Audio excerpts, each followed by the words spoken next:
Hello horror addicts, कैसे हैं आप सब। आज मैं फिर से हाजिर हूँ एक नई कहानी के साथ। उस रात तेज़ बारिश हो रही थी। प्रीति और उसका भाई विकी घर पर अपनी मॉम का इंतज़ार कर रहे थे। रोज़ तो वो 7 बजे तक ऑफिस से घर आ जाती थी, पर आज रात के 9 बज जाने के बावजूद वो घर नहीं आई थी। कोई 6 महीने पहले ही सोनिया के हस्बैंड गुजर गए थे और रिश्तेदारों ने भी मुंह मोड़ लिया था, तो मजबूरन सोनिया को ऑफिस में जॉब करनी पड़ी। अपने गम को पीछे छोड़कर सब वापस से नॉर्मल लाइफ जीने की कोशिश कर रहे थे। प्रीति भी विकी का ख्याल रखने में अपनी मॉम की हेल्प करती थी। सुबह खुद तैयार होकर विकी को भी रेडी कर देती थी। सोनिया उनको स्कूल छोड़कर ऑफिस चली जाती थी। मॉम को इतनी देर क्यों हो गई? विकी ने बुझे हुए चेहरे के साथ प्रीति को देखते हुए पूछा। आती ही होंगी मॉम, बारिश की वजह से देर हो रही होगी उनको। प्रीति ने विकी के सिर पर हाथ फेरते हुए उसे हौसला देने की कोशिश की। गुजरते वक्त के साथ प्रीति की टेंशन भी बढ़ रही थी। बुरे बुरे ख्याल उसके मन को डरा रहे थे। तभी अचानक बजी डोरबेल ने उन दोनों को चौंका दिया और अगले ही पल उनके बुझे हुए चेहरे खिल गए। प्रीति ने दौड़कर जाकर दरवाज़ा खोला। सामने बारिश में पूरी तरह से भीगी हुई सोनिया खड़ी थी। मॉम, विक्की ने चहक कर पुकारा, पर वो कोई जवाब नहीं देती। चुपचाप बुद्ध बनी खड़ी रहती है और खाली खाली नज़रों से सामने देखती रहती है।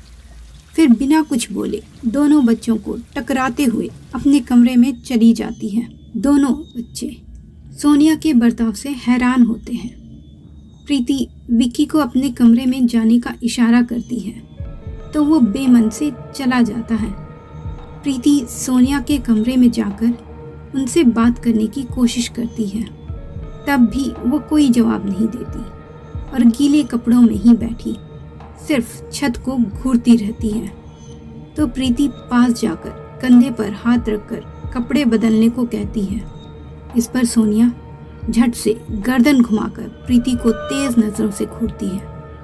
प्रीति डरकर पीछे हट जाती है और वापस अपने कमरे में आकर विक्की के साथ सो जाती है। अगले दिन भी सोनिया का वही हाल था। न वो कुछ बोल रही थी, न खा रही थी और न कुछ कर रही थी। रात वाले हादसे के बाद प्रीति की भी अपनी मॉम के पास जाने की हिम्मत नहीं हो रही थी। जितना काम उससे हो रहा था वो खुद कर रही थी। रात को विक्की सो चुका था और प्रीति थोड़ी देर फोन देखकर फिर सोई थी। अभी उसकी नींद कच्ची ही थी कि उसे बिस्तर पर किसी के चढ़ने का दबाव महसूस हुआ। उसने बिना आंखें खोले टटोल कर देखा तो विक्की उसके बगल में ही था, पर उसे अब भी मैट्रेस पर किसी की आहट महसूस हो रही थी। उसने झट से साइड वाली टेबल लैंप जलाई तो जो देखा उसके होश उड़ गए। उसकी मॉम घुटनों के बल बिस्तर पर विक्की के ऊपर झुकी हुई थी। उसके चेहरे पर हैवानियत झलक रही थी। प्रीति जोर से चीखी और पूरा दम लगाकर उनको धक्का दिया तो वो विक्की से दूर हो गई। ये आप क्या कर रही हैं मॉम? उसने डर से रोते हुए कहा। विक्की भी जाग चुका था। सोनिया का चेहरा अब नॉर्मल हो गया था, पर फिर वो बिना कोई जवाब दिए कमरे से निकल गई। उस रात दोनों लाइट ऑन रखकर ही सो। अगले दिन प्रीति ने विक्की को स्कूल छोड़ा और पड़ोस वाली सरिता आंटी के पास जाकर उनसे सब हाल बताया। वो अच्छी औरत थी और सोनिया से दोस्ती भी थी उनकी। सारी बातें सुनकर वो परेशान हो गई और प्रीति को साथ लेकर पंडित जी के पास गई और सब हाल कह सुनाया। उन्होंने एक नींबू निकालकर उसे अभिमंत्रित किया और सरिता को देकर कहा, तुम इसे अपने पास रखकर सोनिया से मिलने जाओ और थोड़ी देर उसके पास रहकर वापस यहाँ आओ। सरिता ने वैसा ही किया। सोनिया ने उससे भी कोई बात नहीं की और सारा वक्त छत को ही घूरती रही। वापस आकर सरिता ने वो नींबू पंडित जी को दे दिया। जब उन्होंने उसे काटा तो वो अंदर से काला हो चुका था। सरिता और प्रीति दोनों हैरान हो गए थे। पंडित जी ने बताया कि सोनिया पर कोई प्रेत हावी हो गया है, जिससे उसको छुटकारा दिलाना होगा, वरना वो प्रीति और विक्की को भी जान से मार देगा। शाम को प्रीति और विक्की के साथ सरिता और पंडित जी भी घर आए। जैसे ही वो घर में घुसे, घर में एक खौफनाक आवाज़ गूंजी। ऐ पंडित, तू क्यों मरने आया है यहाँ? आवाज़ सोनिया की ना थी। दोनों बच्चे डर कर सरिता के पीछे छुप गए। पंडित जी ने भी बुलंद आवाज़ में कहा, बाहर आ, अंदर क्या छुप के बैठा है? सोनिया भारी कदमों से चलती हुई बाहर आई। बिखरे हुए बालों से उसका आधा चेहरा ढका हुआ था। कौन है तू? क्यों इन लोगों को परेशान कर रहा है? मैं कौन हूँ ये जानकर तू क्या करेगा? और तू मेरा कुछ भी नहीं बिगाड़ सकता। अब पंडित जी सोनिया की तरफ कदम बढ़ा रहे थे और वो पीछे को हट रही थी। फिर पंडित जी ने जल हाथ में लेकर अभिमंत्रित किया और सोनिया पर फेंका, तो जैसे उसे जलन हो रही थी, वो कराहने लगी और अपनी जगह पर बिल्कुल स्थिर हो गई और हिल भी नहीं पाई।